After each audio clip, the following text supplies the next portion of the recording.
She pointed a gun at me, right there in my own front yard, under a sky so clean it almost made the scene feel wrong, like violence had stepped onto the wrong movie set. Her hands trembled, but her finger was locked tight on the trigger. Behind her, her $100,000 pink BMW lay folded beneath the massive oak tree that had ripped out of my yard during last night's storm. Trunk split, roots hanging like veins, bark slick with rain. Neighbors peeked from behind curtains, phones raised, watching this strange suburban standoff. And me? I didn't move, didn't blink, didn't feel fear. Just that quiet, familiar stillness that comes when you've stared down far worse and walked away. Because this wasn't the first time someone had pointed a gun at me, just the first time it was an HOA president. Name's Jim Hale. Used to run a little outfit called the Federal Bureau of Investigation. Yeah, that one. But that was another lifetime. I retired to find peace, grass under my feet, slow mornings, no red-eye flights. Number 3 a.m. phone calls from Washington telling me the world might end if I didn't pick up. Just peace. That word sounded simple enough when I bought this house in Hawthorne Ridge, a quiet cul-de-sac kind of place with smiling families, fresh paint, trimmed hedges, the sort of neighborhood that looks good in real estate brochures because nobody ever makes the news there. The irony? Control always breeds chaos. And this place was run by a woman who mistook control for oxygen. Karen Hollingsworth, president of the Homeowners Association. 5'2", eyes like a hawk that hadn't eaten in days. She introduced herself the morning after I moved in, didn't shake my hand, didn't say welcome, just glanced over my yard like she was inspecting contraband. Your hedge, she said, is above regulation height. I smiled. Well, thank you for noticing. I told her, but the sarcasm flew right past her, like sound in a vacuum. We maintain uniform aesthetics here, she said, chin high, clipboard ready. That's what keeps the chaos out. I nodded, biting back a laugh, thinking, lady, you have no idea how many flavors of chaos I've seen. I tried to play nice, paid my dues, followed the rules. Even went to one of their HOA meetings just to see how deep the madness ran. Picture this, a community clubhouse, folding tables, bad coffee, and Karen sitting dead center like a general, flanked by 3 board members too nervous to blink. The agenda? Someone painted their shutters slate gray instead of stone gray. Another family had a basketball hoop visible from the street. The crowd nodded solemnly as if this were national security. I leaned back, studying the psychology. Karen didn't lead with logic. She led with fear, the fear of things being out of place. And in her mind, order was holy. Weeks passed. Letters started showing up. One said my mailbox paint looked weathered. Another said my porch light was non-compliant brightness. Each letter signed, stamped, and hand-delivered by Karen herself. I almost admired her dedication to micromanagement. Almost. Then came her car, the pink BMW, her throne on wheels. She'd polish it every morning, humming to herself, dressed in pastel track suits like suburban royalty. One day she caught me looking and called out, "Beautiful, isn't she?" "Hard to miss," I said. "Cost me more than some people's homes," she bragged. "I can tell," I replied, and went back to my coffee. That was the moment she decided I was trouble. The letters got pettier. She sent inspectors to check my driveway slope. Claimed my mailbox was an inch too close to the curb. When my grandkids visited, she cited me for noise disturbance after 8 p.m., for laughter, not music. It was exhausting. I dealt with cartel bosses who had more mercy. Still, I stayed calm, took notes, and said nothing. Silence is the one weapon most power-hungry people can't defend against. Then the storm hit. It rolled in like judgment. Thunder cracking like artillery, rain slamming sideways, lightning turning the sky white. I watched through my window as the oak in my front yard, 40 feet tall, older than this whole development, swayed, groaned, and finally ripped from the earth. When I stepped outside into the chaos, rain clawing at my face, I saw where it had landed. Not on my house, on hers, right across her driveway, crushing her BMW into something that looked like a crushed candy wrapper under a tank tread. I stood there in the downpour, water running down my coat, and for the first time in months, I smiled. Just a little. The next morning, the sun came back like nothing happened, but chaos leaves a smell. Wet wood, splintered metal, ozone. Then I heard her voice. "You? This is your fault." Karen came marching across the lawn in her robe, hair wild, face red. "Good morning, Karen," I said, sipping my coffee. "Don't you good morning me. Your tree destroyed my car." "It was a storm," I said evenly. "You should contact your insurance. You knew that tree was dangerous. You'll pay for this." "Acts of God," I said, "aren't my liability." She blinked like I'd spoken Latin. "I'm the HOA president, and I'm sure your insurance company will be thrilled to hear your ruling," I said, turning away. The rest of the day was theater. She took pictures, screamed into her phone, gathered neighbors like a street rally. By evening, she'd slid a typed notice under my door, formal accusation of negligence. I filed it under evidence. Next morning, an SUV pulled up, 3 HOA board members in matching blue windbreakers. They stepped onto my property like auditors from hell. "We're assessing community damage," one said. "Damage to what?" I asked. He pointed at the tree, then at the BMW, which, I might add, was entirely on her side of the property line. "Community property," he said stiffly. "Since when did Karen's car become public infrastructure?" I asked. He hesitated. Then, as if summoned by drama, Karen's door flew open. "There he is," she screamed. "The man who destroyed my car." I swear the whole neighborhood came alive. Curtains shifted. Cameras peeked out. It was ridiculous. She yelled about reimbursement, replacement, revenge. Threatened to file a lien against my property. I smiled the kind of smile that makes lawyers sweat. "Karen," I said softly, "if you plan to threaten me with property law, you might want to read some first." "Are you threatening me?" "No," I said. "I'm advising you." That night, I opened my laptop. The house was quiet, the glow of the screen soft and amber. On the wall hung a plaque I hadn't looked at in years. Director, Federal Bureau of Investigation. Out here, I was just Jim from Maple Drive. But some habits don't retire. I started digging. HOA bylaws, budgets, minutes, archived complaints. Patterns popped like red flags in a storm. Double-billed contractors. Landscaping charges that never led to landscaping. Duplicate invoices, all signed by the same hand. It smelled rotten. The next morning, I got a certified letter, a $2,500 fine for negligence and failure to maintain safe conditions. I laughed out loud. Either she was bluffing or desperate. Probably both. I walked the letter to her driveway. She was there, of course, performing for a local reporter she'd called. "Oh, look," she said, "the man who ruined my life." I handed her the letter. "Just wanted to thank you," I said. "My lawyer's going to love it." "Your lawyer?" "The HOA's attorney is the best in the county. I prefer mine in D.C., I said. That stopped her cold. "D.C., she repeated. "What are you implying?" "Nothing yet," I said, walking away. 2 days later, she escalated. Hired contractors, on HOA funds, to remove hazardous debris. Translation: send guys onto my property to chop up the fallen oak and bill me for it. I walked out as the chainsaw started up. "Touch that tree and you're trespassing," I said. One of them stammered. "We have HOA authorization." "You have Karen's authorization," I replied. "You might want to check who actually owns this land before you start cutting." They froze. Karen came storming down her driveway. "He's obstructing cleanup. Get back to work." "He says it's his land," one muttered. "His land is our land," she barked.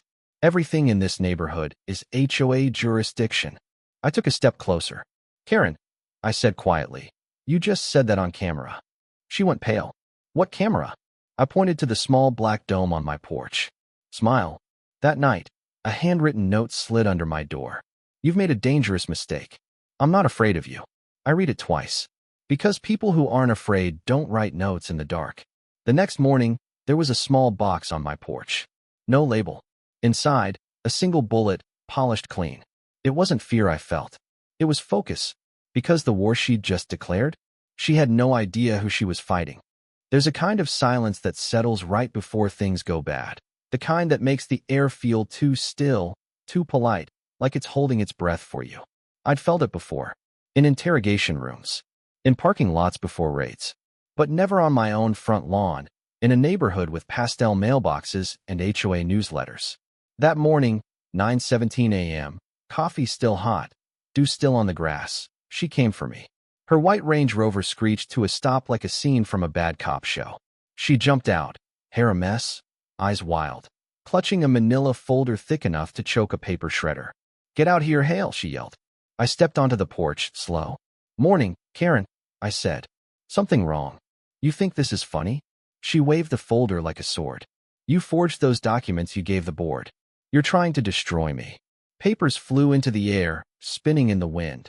Invoices, reports, names I'd already seen and verified. I didn't forge anything, I said. Every line came from public records. 2 HOAs before this one, both with your signature on the audits. Her face twisted, fear and pride fighting behind her eyes. You think you're smarter than me? This isn't the FBI. This is my neighborhood. I took a sip of coffee. You should stop shouting, I said. Your hands shaking. That's when I saw the flash of metal. It happened fast, but my mind slowed down. She reached into her purse, pulled out a small silver handgun. Shiny, compact, trembling in her grip. Her knuckles were white, finger tight on the trigger. Neighbors gasped from behind their curtains. Someone screamed. I didn't move. Karen, I said softly, put it down. Don't talk to me like that, she shouted. You ruined my car, my reputation. You think you can humiliate me and walk away. Karen, I said again, calm as a Sunday morning. Look at your hand. You're shaking. If your finger slips, someone dies. And probably not who you think. She stepped closer. The muzzle was 6 feet away now. I'm warning you. You already warned me, I said, voice steady. 3 times, actually. I've got the emails. Her eyes darted toward the porch, the camera's red light blinking. Turn it off, she screamed. Turn it off right now. Can't, I lied. It uploads straight to the cloud. Her breath broke into short bursts. Then, like a cracked wire, the tension snapped. She fired into the air. The sound tore through the neighborhood. 1 gunshot, 1 scream, 1 eternity of silence after. I didn't flinch. Jesus, Karen, I muttered. You just committed a felony. Sirens arrived seconds later, slicing through the calm. Blue and red lights painted her face as 2 officers jumped from their cruiser, guns drawn. Drop the weapon, they shouted. This is private property, she yelled back, still clutching the gun. He threatened me. Ma'am, drop it now. For a second, I thought she might turn it on them. But reality hit her, or maybe exhaustion did. She crumbled, knees giving out, the gun dropping into the grass. The officers cuffed her as she screamed, You can't arrest me. I'm the HOA president. Not anymore, I said quietly. Neighbors watched from driveways, phones recording. Nobody defended her. Nobody spoke. They didn't need to. Her own voice had done the damage. When the patrol car pulled away, I stood there, coffee cup still warm, watching her disappear down the street. I'd been calm through hostage crises and bomb threats. But somehow, watching a woman unravel over a pink BMW felt heavier. Maybe because there was no villain to arrest, just a neighbor who believed power made her untouchable. That night, I poured myself a bourbon and watched the footage frame by frame. Her hand trembling. The panic when she saw the camera. The moment pride collapsed into fear. And I realized, this wasn't over. Because people like Karen, they don't die with the first headline. They crawl through the cracks of the system they built. The next morning, an HOA email went out to the entire neighborhood. We are aware of the unfortunate incident involving our president. This was a misunderstanding. I laughed so hard I nearly spilled my drink. Misunderstanding. Right. Gunfire before breakfast. Just another Tuesday in suburbia. An hour later, a black SUV pulled up. Not police. Not press. 2 men in suits stepped out. Federal. One flashed a badge. Mr. Hale? Depends who's asking. Assistant Director Briggs sent us. I smiled. Took you long enough. Briggs was an old friend. One of the few people in the bureau who still had a spine. If he'd sent agents, it meant the case had grown beyond local gossip. Inside my house, we watched the footage together. She's in deep, one agent said. Illegal firearm, discharge within city limits, multiple threats. But that's not all. He slid a folder across the table. HOA budgets, bank transfers, fake invoices. She's been embezzling, he said. Over $300,000 across multiple HOAs. I leaned back, whistled low, and she yelled at me about a mailbox. Within a week, her accounts were frozen, her board resigned, her husband went on TV crying about stress. But money dries faster than sympathy. When she stood in court, her pink blazers replaced by an orange jumpsuit, she still had that look, the disbelief of someone who thought rules were for everyone else. The judge denied bail. The sound she made as they led her away wasn't human. The neighborhood transformed overnight. Reporters parked outside, neighbors whispered apologies. We had no idea she was unstable, they said. Thank you for staying calm. I just smiled. Calm is what gets you through, I said. But calm doesn't mean quiet. Because even after the sirens fade, power always leaves a residue. And under that residue, I could already see something moving. The weeks after Karen's arrest felt strange, like the world was holding its breath, waiting to see if peace would actually stick this time. The HOA website went blank overnight. No new rules, no meeting agendas, just silence. For a while, that silence felt like victory. Kids played outside again. People waved without checking whose lawn was neater, and the air smelled less like fear and more like cut grass and barbecue. But peace isn't automatic. It's a job. And like any job, someone has to do it. A few weeks later, a sign popped up at the clubhouse. Community meeting, volunteers needed. I told myself I wouldn't go. I'd done my part, cleaned up the mess, handed it to the law. But at 6:45 that evening, as the sky turned purple and the cicadas started their song, I found myself walking down there anyway, hands in my pockets. Old habits. Inside, the room was full. Neighbors who used to whisper now actually speaking. Evelyn, a retired nurse with the kind of calm voice that could stop a riot, stood at the front. We're not electing power, she said. We're electing caretakers. No presidents, no thrones.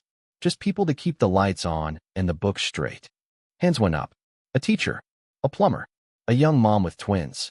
Even old Mr. Dunn, who'd lived there since the model homes went up. They formed a temporary board, the kind that listened more than they talked. Evelyn turned to me and said, Jim, you'll help audit the finances, right? I nodded. I don't want a title, I said. You won't get one, she smiled. You'll get a folder. That folder was heavier than it looked. 3 years of invoices, meeting minutes, and so many duplicate payments it made my head ache. Buried between them was a name I hadn't seen before, Silver Sycamore Property Services, a shell company. It billed multiple HOAs for community liaison fees, all signed by the same hand. Karen's, and another, the treasurer's. But the address? A UPS mailbox 2 counties away. I ran the registration through a friend at the bureau. Came back tied to a man named Franklin Coyle, a so-called compliance consultant. Turns out Karen wasn't the architect of the scheme. She was just one of many hired egos, the perfect puppet for a man who built his living off fear and fines. He sold HOA boards a promise, outsource enforcement, streamline control. And when people like Karen bit, he siphoned the dues through shell companies, $1,000 here, $2,000 there. Quiet theft, hidden under order. We opened the audit to the whole neighborhood. Fluorescent lights. Bad coffee. Long tables stacked with papers. People came, read, questioned, argued. But this time, nobody yelled. Transparency had a sound to it. The sound of people growing up. Halfway through, a man in a gray suit walked in like he owned the carpet. Introduced himself as Gavin North, regional advocate for community associations. Said he was there to stabilize our transition. His smile was too perfect. We can appoint an interim management company, he said. Keep assessments flowing, avoid lawsuits. Evelyn just smiled politely. Assessments are frozen, she said. We're buying time, not trouble. He didn't like that. Frozen assessments hurt property values, he said. Vendors sue. Homeowners panic. I can make that go away. I leaned forward. Can you also make away the duplicate invoices from Silver Sycamore? For a second, his face faltered. He recovered fast. You're connecting dots that don't connect, he said. Maybe, I replied. Or maybe you brought your own string. Phones lifted, recording. He felt the shift, realized this room wasn't for sale anymore. He closed his folder, said he'd be in touch, and left.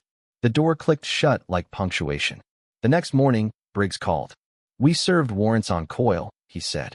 He kept everything. Invoices, client lists, even templates for fake violations. He's going down. How many? I asked. 3 states worth, he said. Karen was just one chapter. When election day came, it felt less like politics and more like a potluck. Folding tables, donuts, questions that actually mattered. How to appeal a violation. How big a reserve fund should be. Nobody cared about the color of shutters anymore. They cared about honesty. Evelyn won. The plumber won. The teacher won. The young mom won. And for the first time in a long time, nothing felt broken. A week later, I found an envelope on my porch. No lipstick this time, no bullet. Just a folded receipt from the county nursery and a short note, written in careful script. For the oak, I was wrong about everything but the weather. Okay. I stood there a long moment, reading it twice, maybe 3 times. Not forgiveness. Not quite guilt either. Just truth, stripped bare.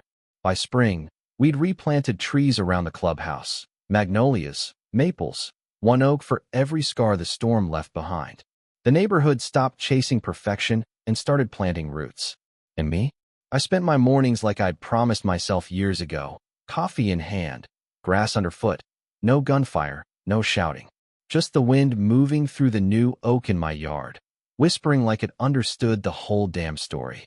Justice doesn't always show up in handcuffs. Sometimes it grows quietly, leaf by leaf, out of the mess people make when they mistake power for respect. So here's my question to you, the one watching.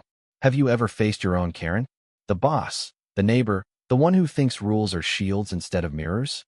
Tell me how you handled it. Did you fight back, or did you wait for the storm to do it for you?